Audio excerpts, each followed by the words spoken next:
됐어요. 그러면 이제 시작하겠습니다. 제가 좀 로마서 그 나눠드린 프린트 있죠. 우리 지난 시간에는 저기 바깥에 앉아가지고 쭈그리고 앉아서 했는데, 지난 시간에 그 나눠드린 3페이지라고 돼 있는 The Letter of Paul to the Romans라고 돼 있는 부분, 거기를 펴놓으시고 우리 같이 오늘 서론에서부터 지난주에 조금 했겠지만 조금 리뷰하면서 이야기하도록 하겠습니다. 이 로마서는 신약성경 가운데 6번째 글입니다. 마태, 마가, 누가, 요한, 사도, 로마 6번째 글이고, 이 사도 바울이 로마에 있는 이 그리스도인들, 그 그리스도인들 가운데는 유대인도 있고 또 로마에 있는 로마 사람들, 이방인들도 있습니다. 그런 사람들이 오늘날 같이 이렇게 번듯하게 건물이 있고 장소가 있어서 거기에서 교회를 세우고 그렇게 예배 드렸던 거 아니에요. 그냥 이렇게 조그만 가정교회에서들 예배 보고 이랬었는데, 그런 어떤 로마에 있는 그리스도인들을 흔히 로마 교회라고 얘기하는 거예요. 바로 교회라는 건 사실 어떻게 보면 건물이 중요한 게 아니라 사람입니다. 그래서 우리들이 진짜 교회 하면은 자꾸 큰 건물을 생각하기 쉬운데, 교회에서 가장 중요한 것이 있다면 물론 하나님, 예수님이겠고, 그 다음에 중요한 게 있다면은 우리 성도예요. 이 성도들의 모임이 교회인데, 바로 이 로마에 있는 성도들의 모임에 이 사도 바울이 보낸 편지가 로마서가 되겠습니다. 사도 바울이 쓴 편지는 총 13통의 편지가 있는데, 물론 히브리서를 누가 썼느냐에 따라서 의견이 달라질 수는 있겠습니다만은 13통의 편지가 있는데, 몇 분류를 해보면 그냥 일반 이렇게 교회들이 서로 이렇게 돌려가면서 보라고 보낸 편지를 보통 회람서신이라고 이야기하고, 그 다음에 이 사도 바울이 한 개인, 디모데라든지 디도라든지 빌레몬이라든지 이런 한 개인 사람들에게 보낸 개인을 향한 이런 개인 서신이 있고요. 또 사도 바울이 어디서 편지를 썼냐에 따라서 옥중서신이라는 게 있잖아요. 사도 바울이 감옥에 갇혀 있을 때 에베소, 빌립보, 골로새 이런 데서 쓴 옥중서신이 있고, 그래서 바울 서신도 그 수신인에 따라서, 바울이 쓴 장소에 따라서 이렇게 바울 서신도 분류가 되곤 합니다. 자, 그런데 이 로마서는 어디에 해당된 편지냐? 이 로마서는 한 개인에게 보낸 편지가 아니라 로마에 있는 여러 그리스도인들에게 보낸 편지이기 때문에 일종의 회람서신이 되겠어요. 이렇게 돌려가면서 읽게 한 이런 회람서신이 되게 됩니다. 그래서 그런 거를 생각하시면서, 그러면 이 로마서라는 거는 우리가 읽고 은혜를 받으면 이 은혜를 나만 간직해야 되겠다, 아니면은 많은 사람들에게 회람시켜가면서, 아니면 내가 받은 바 은혜를 나누면서 우리들이 로마서의 은혜를 받아야 되겠는가 하는 이런 답도 자연스럽게 나오게 되겠죠. 예. 자, 그리고 이 로마서를 쓴 사도 바울에 대해서 조금 이야기를 해야 되는데, 이 사도 바울은 굉장히 열렬한 유대주의자였습니다. 유대교에는 정말 열심인 사람이었어요. 정통 유대인이고 아주 뿌리 깊은 유대인이었습니다. 그런데 본인이 이 유대교에서 태어났고 자랐고 최고 열심인 유대교인이었지만 만족이 없었어요. 만족이 없고 기쁨이 없고, 열심이었지만 그래가지고 늘 정말 마음속에 갈등과 범민 속에서 살았던 사람입니다. 근데 그랬던 사람이 어느 날 예수 그리스도에게 말 그대로 사로잡힌 바 된 거예요. 사실 이 사도 바울의 부르심을 한번 보십시오. 사도 바울이 주님, 난 주님이 필요해요, 주님이 나와 함께 해주셔야 돼요 하고 구했습니까? 아니, 오히려 예수님을 구하기보다는 예수님을 핍박하면서 다녔거든요. 예수 믿는 사람들을 막 잡아놓고 죽이고 막 이러면서 예수님에게 대해서 완전히 반대되는 행동만 하고 다녔는데, 그냥 어느 날 예수님이 빡 나타나가지고 빛 가운데 나타나서 사도 바울을 포로로 만든 거예요. 그래서 이 사도 바울이 그렇게 해서 예수님의 사람이 되었는데, 이전에 그렇게 자기가 유대주의자로서 열심을 내고 최선을 다했지만 기쁨을 누리지 못했는데, 예수님을 만나고 나니까 자기가 받은 이 축복이 얼마나 놀랍고 얼마나 큰 것인지를 아주 깊이 깨닫게 되었습니다. 바로 그 사도 바울에게 있어서 그래서 가장 중요한 사건이 있다면 사도 바울의 이 회심, 그 사도 바울이 회개하게 된 그 사건이 되게 될 거예요. 아니면 그 의자를 조금 당기면은 한 두어 사람 더 앉을 텐데, 대부분의 사람들이 제가 싫은가 봐 뒤에서부터 채워.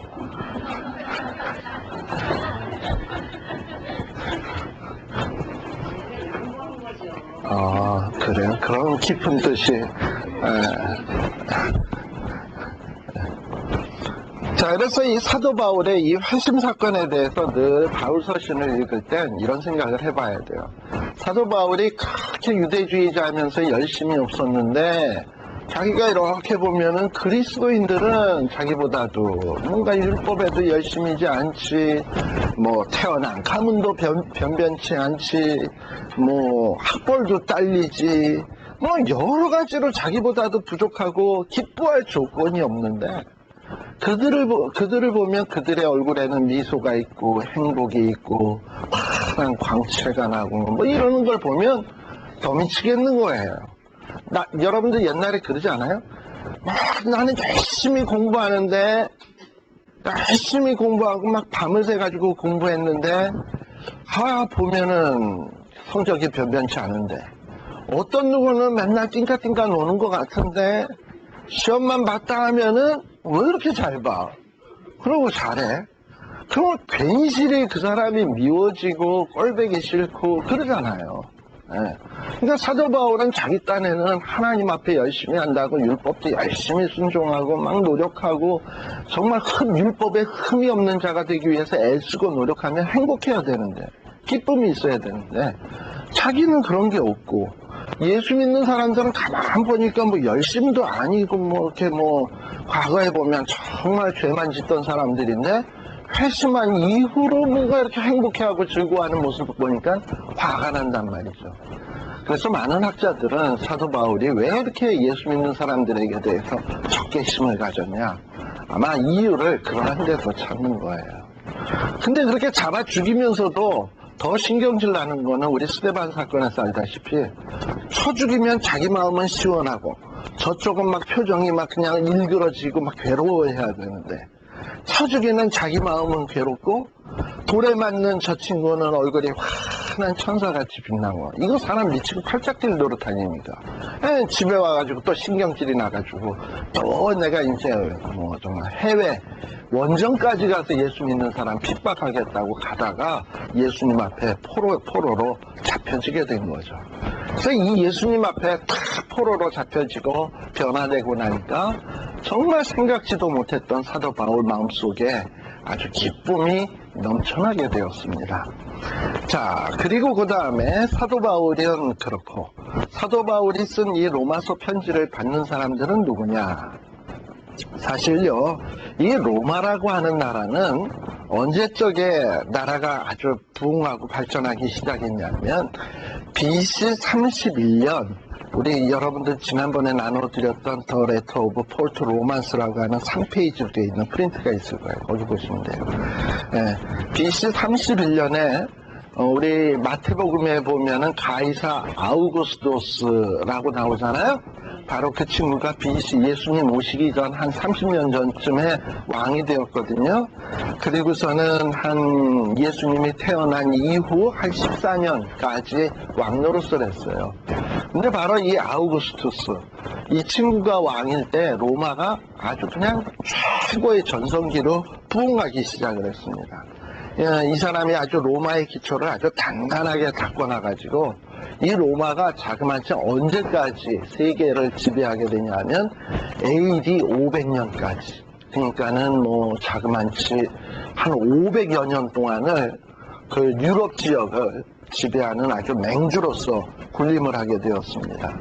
그래서 지중해 유럽 지역을 뭐 정치적으로, 군사적으로, 사회적으로, 문화적으로 모든 영역에서 다 이 로마가 지배한다고 해도 과언이 아니었어요.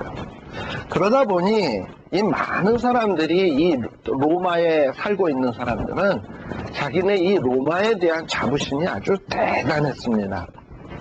그래가지고 이 로마가 곧 세계다 뭐 이렇게 얘기할 정도로 그 자부심이 대단했고요. 심지어는 이 로마가 점령한 점령지 식민지죠. 식민지 국가의 사람들도 어떻게 하면은 자기네들이 이 로마의 시민이 될 수 있나.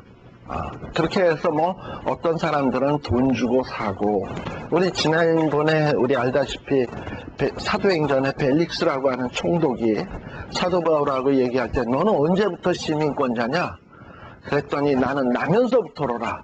나는 돈 주고 샀는데 뭐 이러고서는 뭐 로마 시민권 얻는 게 아주 대단한 특권처럼 여겨지던 바로 그런 때였습니다.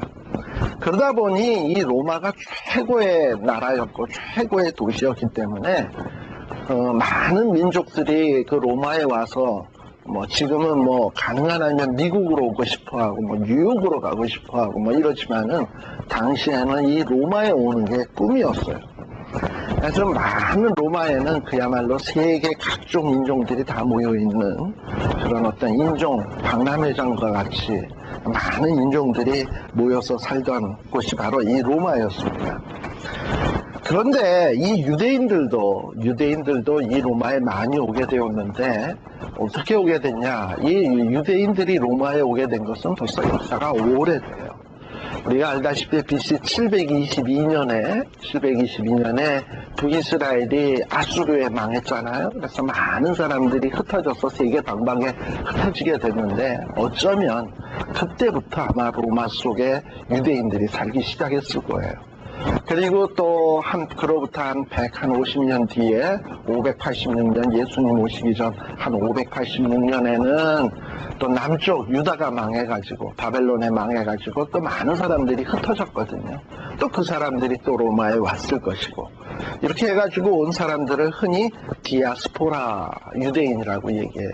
물론 디아스포라가 로마로만 간 것이 아니죠. 그 중에 일부가 로마로 간 사람도 있고 세계 각처로 이렇게 흩어지게 되었는데, 그래서 많은 학자들이 이 사도 바울이 로마서를 쓸 당시에 이 로마의 유대인들이 한 얼마나 살고 있었을까 이렇게 뭐 계산을 해봤는데 한 4만 내지 한 5만 명이 로마에 살지 않았을까.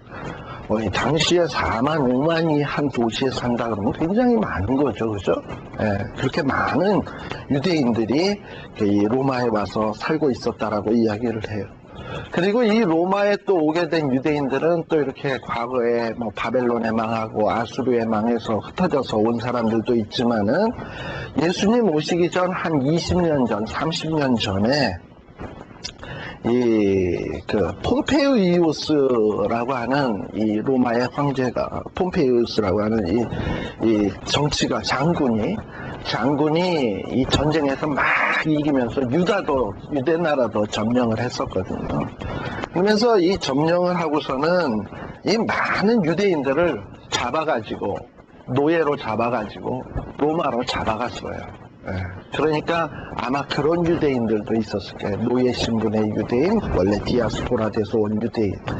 그런데 이렇게 노예로 잡아왔던 이 유대인들을 얼마 시간이 지난 다음에는 그들에게 자유를 선포해서 석방을 했다고 합니다. 그러다 보니 이런 모양 저런 모양으로 이 로마 안에는 많은 유대인들이 있었습니다. 그런데 이런 유대인들이 어떻게 거기에 로마의 교회가 세워지게 되었나 하는 것은 제가 지난 시간에 언뜻 언급을 했습니다만은 이렇게 흩어져 있는 유대인들, 또 노예를 끌려온 유대인들 얼마나 고향 생각이 많이 났겠습니까? 가능한 하면 내가 고향에 한번 돌아가야지 하는 꿈들이 있었을 거예요. 근데 뭐 고향에 돌아가면은 뭐 누가 뭐 집 주고 또 빵 주고 먹을 거 주고 합니까? 그러니까 돌아가도 살기가 만만한 게 아니에요. 그렇다고 이스라엘이 잘 사는 나라도 아니고.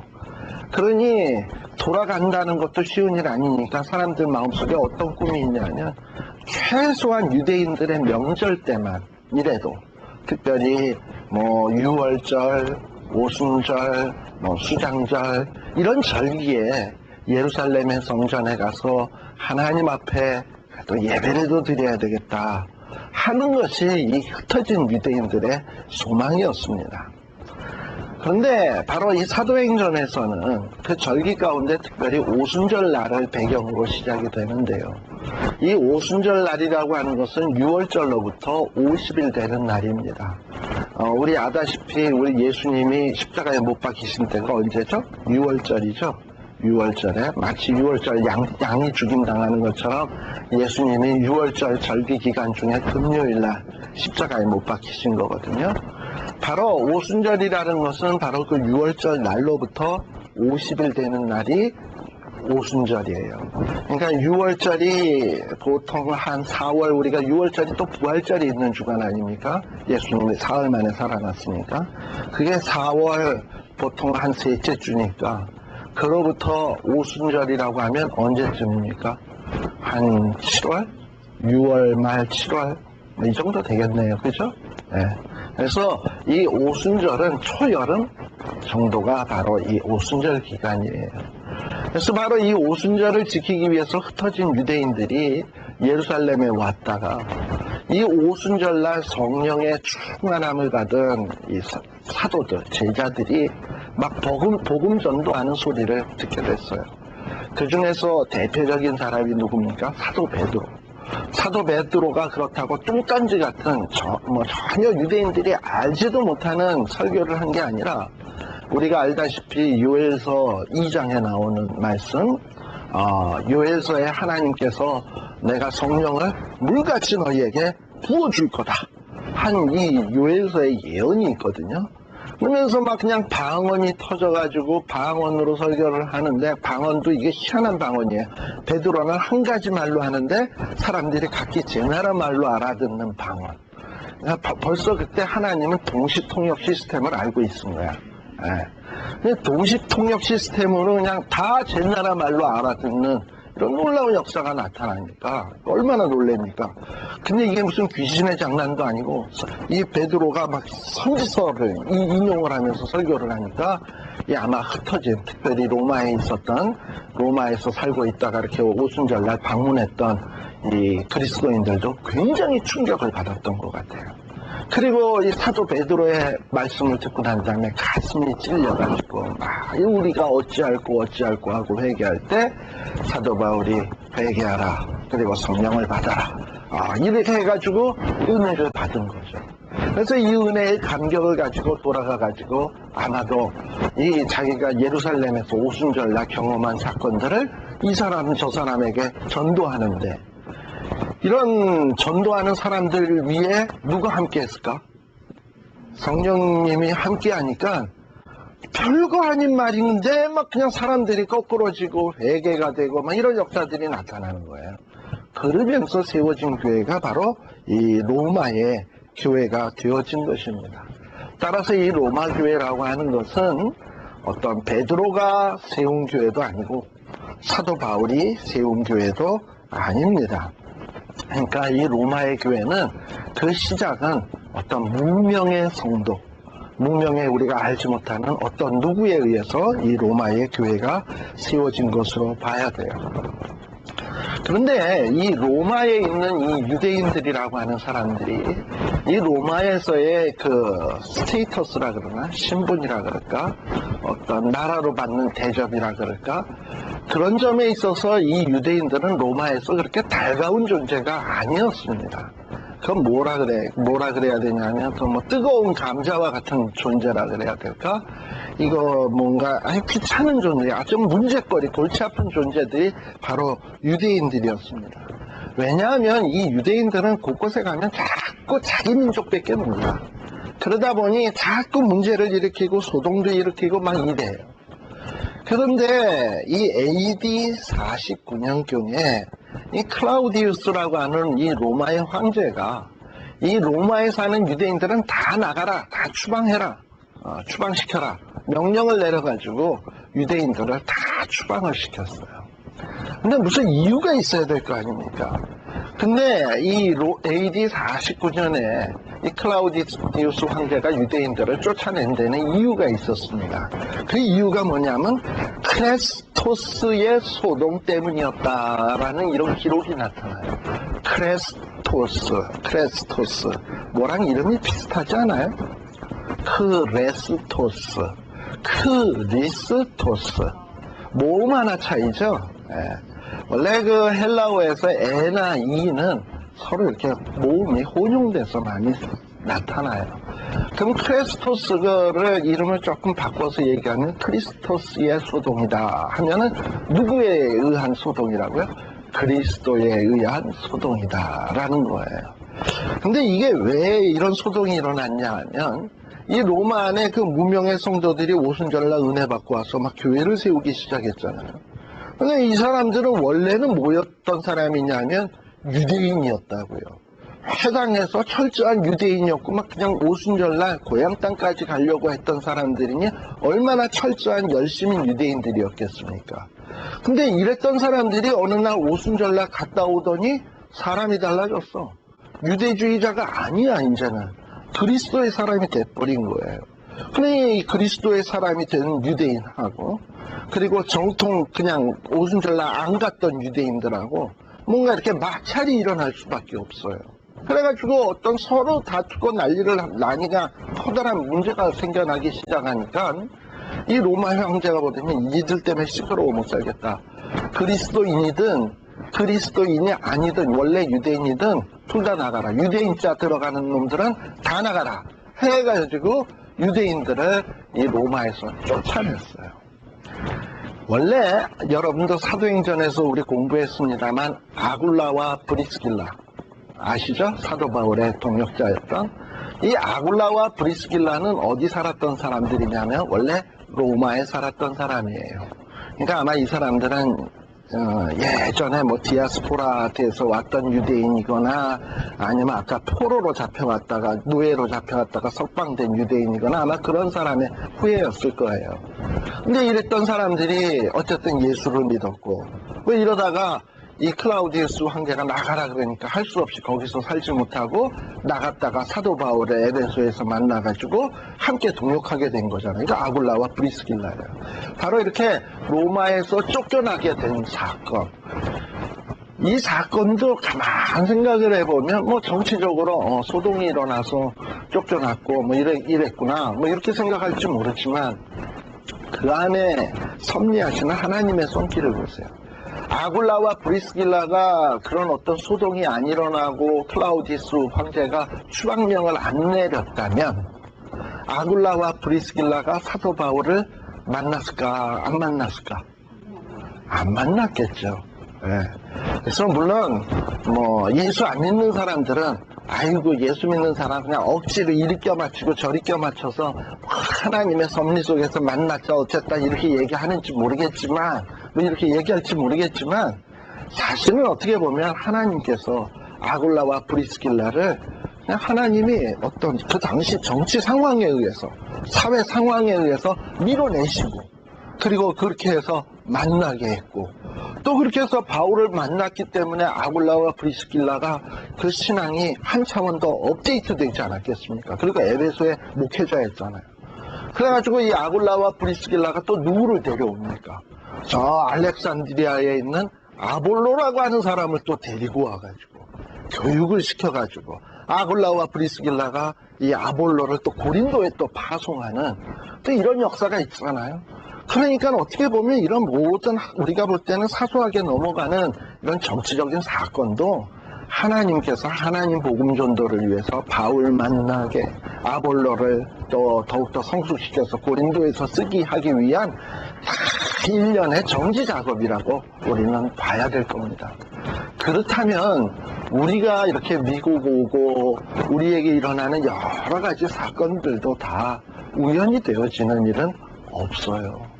우리는 못 모르고 미국 오고, 못 모르고 어떤 비즈니스 시작하고, 못 모르고 또 이렇게 말씀사랑 훈련을 뭐 성경 공부 모이고 했는지 모르겠지만, 이 안에는 우리 뒤에서 보이지 않는 손길에 의해서 우리를 역사하시는 손길이 있다니까.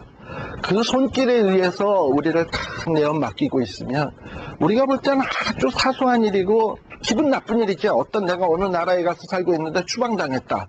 이거 되게 기분 나쁜 일 아닙니까? 근데 우리에게도 왕왕 그런 일 생긴단 말이지.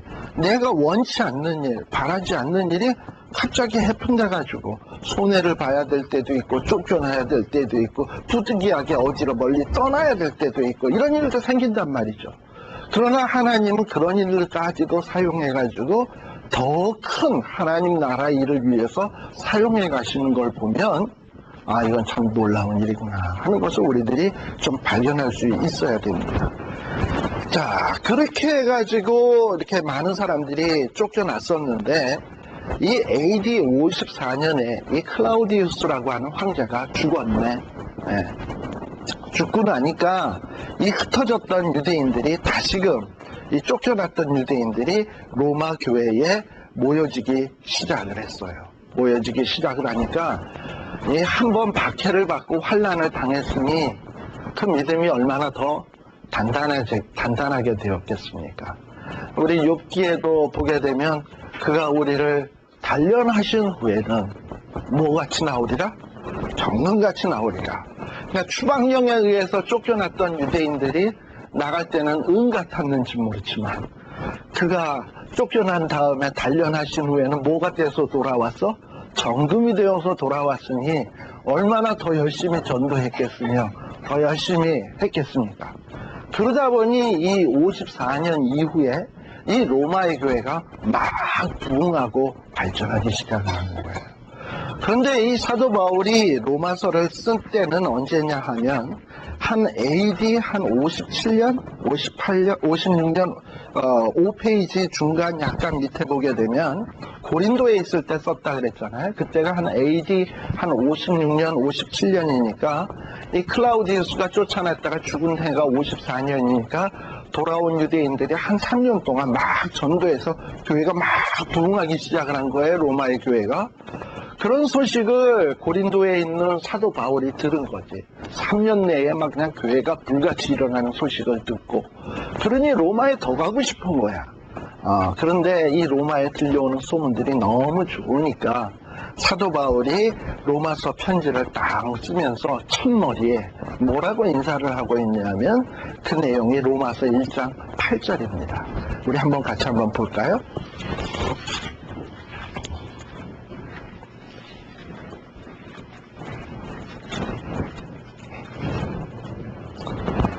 1장 8절에 보면 다 같이 읽으십시다. 시작.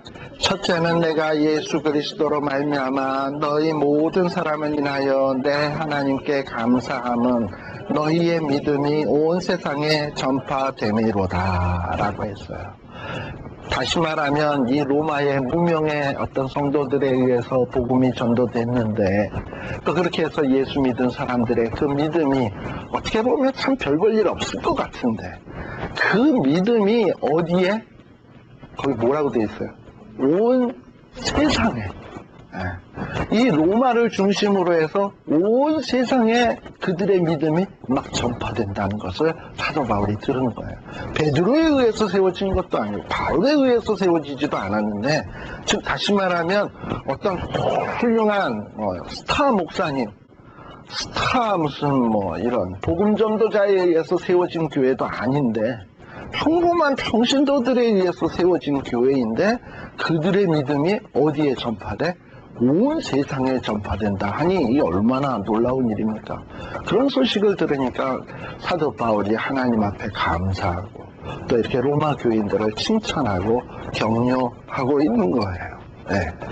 그래서 여기 1장 8절을 딱 보면서 지금 제가 말씀드린 이런 이 로마에 있는 이 성도들의 믿음이 어떠했겠구나, 어떤 과정을 거쳐서 이들이 믿음이 들어갔구나, 그리고 그들의 믿음이 얼마나 훌륭하구나 하는 것을 여러분들이 머릿속에다 생각을 했으면 좋겠어요. 자, 그런데 이 사도 바울이 그럼 이런 로마에 있는 사람들에게 왜 이런 편지를 쓰느냐? 사실 사도 바울은 이 로마서 편지를 쓰기 전까지는 한 번도 로마에 간 적이 없습니다. 그저 사정을 들어서 알 뿐이었어요. 이전에 갈라디아서 우리 아직 공부는 안 했지만 지금 이 로마서를 쓸 당시에는 이미 갈라디아서 편지도 썼었고 고린도 전후서도 썼었습니다. 우리는 지금 연대기 순으로 가는 건 아니에요. 그런데 이 고린도 전후서라든지 갈라디아서라든지 이런 편지들은 갈라디아 지역에 직접 바울이 갔잖아요. 그리고 자기가 전도한 사람도 알고 그 상황도 알고 그런 걸 다 상황을 아는 것을 배경으로 해서 그들에게 편지를 썼습니다. 그리고 고린도 교회도 마찬가지. 그 고린도 교회 분쟁이 있었던 것도 알고 그들이 얼마나 열심히 썼던 것도 알고 고린도 교회 교인들은 특별히 은사도 많았거든요. 방언하는 사람, 신유의 은사 받은 사람, 각종 은사 받은 사람들이 많아요. 또 그 고린도 교회는 유두계와 순두계, 유오디아와 순두계, 이런 분들이 또 여전도의 회장들이 또 막 서로 다툼하고 이랬던 것도 있고, 너무나도 잘하는 어떤 상황을 염두에다 두고 그런 문제를 생각하면서 편지를 썼는데, 이 로마서는 로마에 있는 성도들에 대해서는 자기가 경험한 게 하나도 없어. 그저 들은 걸로만 아는 거예요. 그런 상황 속에서 지금 편지를 쓰고 있습니다. 그러다 보니 고린도 전후서나 혹은 갈라디아서하고 이 편지를 쓰게 된 동기가 아주 다릅니다. 자, 그러면 이 사도 바울이 편지를 쓰게 된 동기는 뭐냐? 아마도 이 사도 바울의 마음 속에는 은연중에 어떤 마음이 들기 시작을 하냐면, 내 달려갈 길이 거의 다 끝나간다 라는 이런 의식이 있었어요. 그러니까 자기의 종말이 얼마 남지 않았다라는 이런 생각이 일단 바울의 마음속에 있습니다. 그걸 어디서 알 수 있냐면, 우리 알다시피 사도행전 공부하면서 했지만은 3차 전도 여행 마지막 마무리할 때 에베소에 있는 장로님들을 불러다 모아놓고 가지 말라 사람들이 울고불고 난리 났을 때 사도 바울은 내가 받은 사명, 내가 받은 이 사명을 감당함에 있어서는 내 목숨을 조금도 아끼지 아니하겠노라, 이러고 얘기했던 거 기억나시죠? 그러면서 자기의 임박한 어떤 종말을 내다보고 있어요. 그러다 보니 내가 뭔가 더 해야 되는데 더 땅끝까지 가야 되는데, 이런 어떤 촉급함이라 그럴까, 마음의 조급함, 이런 마음들이 있는 거예요. 그러니까 세계의 수도인 로마에다 복음을 증거해야 되는데, 더 나아가서는 로마를 발판으로 해서 어디까지? 스페인까지, 땅끝까지 복음을 전도해야 되는데, 이런 마음이 아마도 로마에 편지를 쓰게 된 동기였을 것입니다. 무턱대고 턱하니 로마에 가서 복음을 전도하러 가게 되면은 로마 사람들이 좋아하겠습니까? 우리 알다시피 사도행전 11장 한번 보실래요?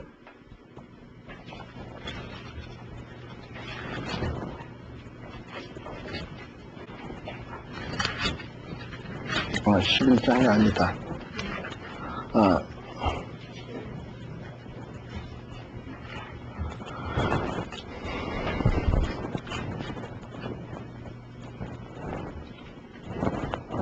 자, 11장 19절 한번 보세요. 19절에 보면 이런 말씀이 나와요. 때에 스데반의 일로 일어난 환란을 인하여 뭐라고요?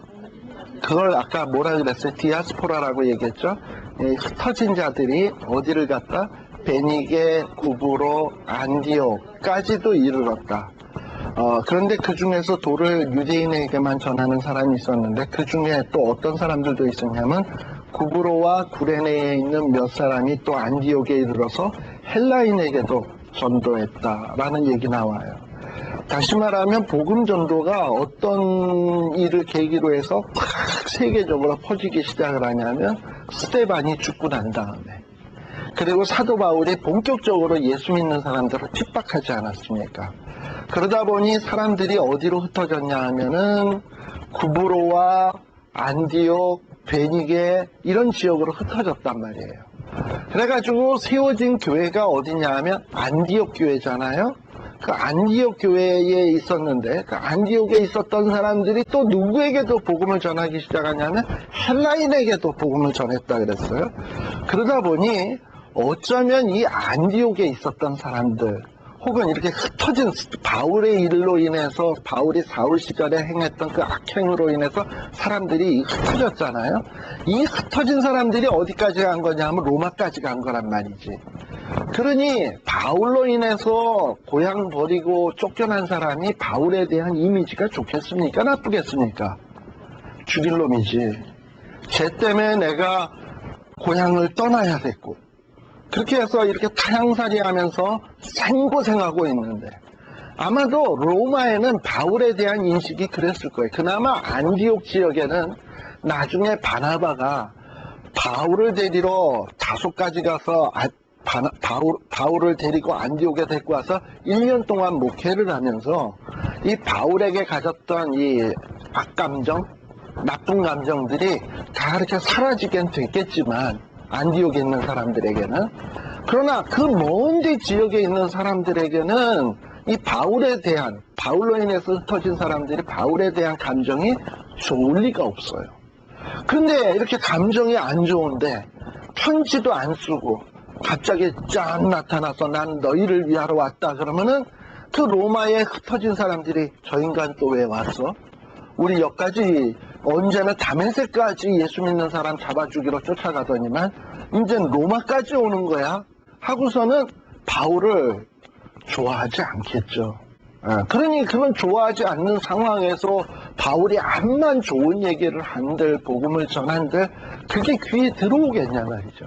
그러니 바울이 내가 로마에 갈 때 이 로마에 있는 사람들이 나에 대해서 오해하고 있는 이런 감정들, 나에게 대해서 나쁜 감정들 갖고 있는 것을 원수 같은 놈이라고 생각하는 것을 이런 마음들을 좀 풀어줘야 되겠다. 그러니 자기도 원래는 유대인이고 예수 믿는 사람을 핍박한 사람이지만 나는 이전에 내가 아니다. 나는 변화된 사람이다. 나도 너희와 똑같이 그리스도인이 되었다. 그리고 나도 너희와 똑같이 그리스도로 인해서 받은 바 축복이 어떠한 것이라는 것을 이제는 내가 알고 있다. 이런 것을 쭉 먼저 써서 보낼 필요를 느낀 거예요.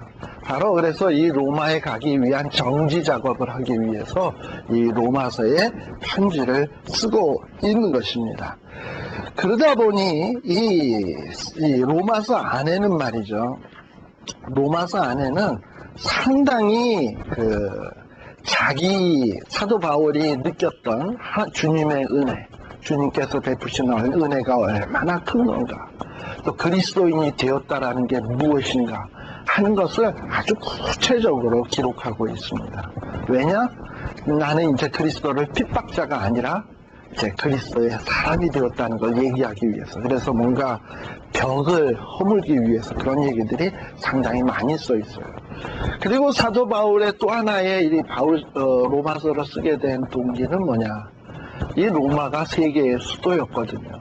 그러니 이 세계의 한복판에다가 내가 복음을 증거해야지. 5페이지입니다. 한복판에다가 복음을 증거해야지 하는 이런 야무진 꿈을 갖고 있었던 거예요.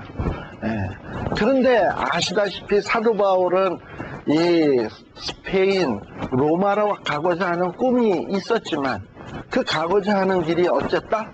여러 번 막혔었다. 그래서 가고 싶어도 못 왔어요. 근데 아무튼 세계의 중심부에다가 복음 전도하는 것이 바울의 꿈이었거든요. 우리는 어떠한가? 지금 세계의 중심은 어디예요? 미국 아닙니까? 근데 지금도 한국에는 미국으로 가고자 하는 꿈이 있었으나 가고자 하는 것이 여러 번 막혔더니 뭐 비자 심사 받으러 가면 또 리젝되고 또 리젝되고 해가지고 진짜 오고 싶어도 못 오는 사람 많잖아요. 물론 여러분들은 몇 번 만에 왔는지 모르겠지만은 쉽게 온 것 같아. 그래도 여기 오신 분 가운데 제가 볼 때 한 사람은 참 어렵게 오신 분 하나 있어요. 제가 아는 분 하나. 우리 권사님 참 어렵게 왔는데 남편이 먼저 오고 오랫동안 떨어져 있다가 여기 또 있다. 지금 남편 왔어요 진짜? 이틀 후에 와요 남편이. 우리 박수 한번 쳐드리고 잘 올 수 있도록. 그동안 혼자 와서 계셨어요. 이렇게 이 생이별 아닌 생이별로 떨어져 있거나 아니면 가족 전체가 오고 싶은데 못 오거나 아무튼 이런 일들 많잖아요. 근데 우리는 여러 번 막히지 않고 어쨌든 지금 여기 와 있잖아. 그러니 우리는 이게 복받은 사람이거든요. 왜 하나님이 이런 나에게 세계의 중심지인 이곳에 보냈을까 했을 때 사도 바울을 한번 생각해 보자고요. 사도 바울을 왜 세계의 중심지에 가려고 했는가? 그 당시에 아메리칸 드림, 로마 드림을 이루기 위해서? 아니요. 사도 바울의 드림은 하늘나라의 드림이었습니다. 복음에 대한 드림이었습니다. 그러니까 우리 그리스도인들이 가져야 될 꿈은 아메리칸 드림이 아니에요. 복음에 대한 꿈, 주님의 어떤 사역에 대한 꿈, 이런 꿈을 가지고서는 좀 아주 그냥 뭐라 그럴까, 아주 야무지게 그냥 우리 가족만 예수 믿고 말지, 천국 가면 난 이것도 땡큐다 이렇게 머물지 말고 나로 인해서 좀 뭔가 세계가 뒤집어졌으면 좋겠다 하는 이런 꿈, 이런 꿈들을 우리도 한번 가져가야 되지 않나 하는 이런 생각을 갖게 돼요. 그래서 이 사도 바울은 로마로 가려고 애를 쓰고 있는 거예요. 그리고 또 사도 바울이 스페인까지 가고자 한 것은 바로 우리 예수님께서 최후 유언적으로 하신 말씀, 마태복음 28장에 보면 내가 세상 끝날까지 너희와 함께 하겠다. 그러니 너희는 가서 모든 족속이라고 하면 그 안에는 로마 족속도 포함되겠죠. 땅끝에 있는 모든 족속에게 가서 제자를 삼고 아버지와 아들과 성령의 이름으로 세례를 주고 그들에게 내가 너희에게 가르쳐 분부한 모든 것을 가르쳐 지키게 하라. 이게 예수님의 마지막 유언이잖아요. 승천하시기 전에 하신 말씀이시니까. 그 유언의 말씀을 사도 바울은 자기가 그냥 가서 순종하면서 다 이루었다 하는 깃발을 딱 꽂고 싶었던 거야. 땅끝까지 가서 복음 전도하는 일에 자기가 선봉을 쓰고 싶어한 이런 꿈이 있었어요. 참 바울이 위대한 거죠. 그래서 스페인으로 가고자 하는 이런 꿈이 있었어요. 근데 우리는 보통 뭐에 열심이냐? 어떻게 하면 돈을 더 벌 건가 저 사람보다. 거기에서 좀 뒤지게 되면 신경질이 나고 화가 나고 속이 상하고, 심지어는 사촌이 땅을 사도 배가 아프고 형제가 집을 사도 그냥 속이 부글부글 끓고 하는데, 누가 나보다 복음 전도 많이 하고 교회의 성도들을 전도해서 많이 데리고 왔다 그러면 막 그냥 속이 부글부글 끓는 게 전혀 없어. 평안해. 내 마음 평안해. 내 마음 평안해. 전혀 그런 거에 대한 자극은 없어. 근데 아마 사도 바울이나 베드로는 안 그랬던 것 같아. 나보다 주님이 더 사랑하는 사람이 있으면 속상하고, 하나님이 더 인정하면 그게 지는 게 안타까워가지고, 최후의 땅끝에 그 복음 전도는 내가 해야 되는데 하는 이런 어떤 야무진 정말 이런 마음들이 오늘날 예수 믿는 사람들에게는 왜 없는지. 돈 버는 데는 그렇게 열심이고, 집 사는 데는 열심이고, 이런 거엔 열심인데, 어떤 복음 전하는 일에 있어서 내가 귀 쓰임 받는 일에서는 어떤 이런 열정, 시기, 질투 이런 것도 좀 필요한데 이런 게 너무 없다 이 말이죠. 아마도 사도 바울이 스페인에 가고자 하는 꿈은 그런 거였을 거예요. 땅끝은 내가 한다. 땅끝까지는 이런 거. 이런 어떤 야무진 이런 그리스도인들이 되어지면 어떻겠나 하는 생각이 들어요. 바로 이런 마음에서 그렇게 해서 로마로 가려고 하고 스페인에 가려고 하다 보니까 미리 이렇게 정지 작업으로 편지를 쓰게 된 것입니다. 그리고 또 이 로마서는 말이죠, 어떤 바울의 서신보다는 걸작입니다. 아주 잘된 아주 글이에요. 한 16장 로마서가 16장까지 있는데 그래서 신약 성경에 많은 분들한테 물어보면 신약 성경 중에 최고의 성경이 뭐냐 하면 로마서다. 신구약 성경 66권 전체의 최고의 성경이 뭐냐? 로마서다. 손꼽는 사람들이 많을 정도로 이 로마서는 최고의 걸작입니다. 그럼 이렇게 로마서가 최고의 걸작이 될 수 있었던 이유는 뭐냐? 첫 번째, 이 캐리어가 많이 쌓였어요, 사도 바울이. 뭐냐?